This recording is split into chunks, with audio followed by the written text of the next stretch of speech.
Welcome to Oymякон, the wonderful region of Yakutia.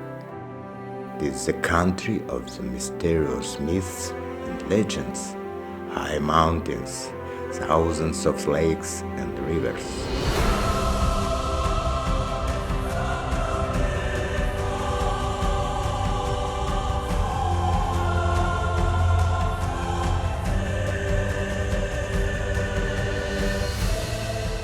You can visit this surprisingly beautiful lake Labынкыр.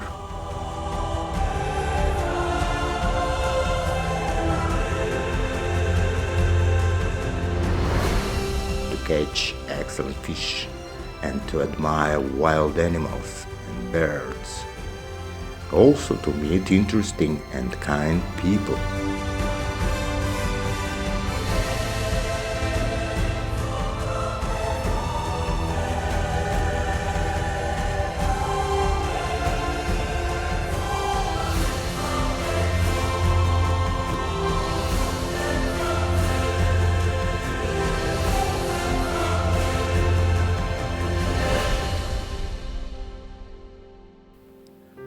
Oymякон is the coldest place of the northern hemisphere.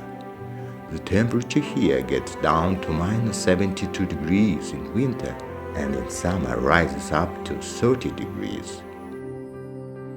If you want to get new exciting impressions, come and breathe fresh air, taste crystal clear water and see these astonishing landscapes.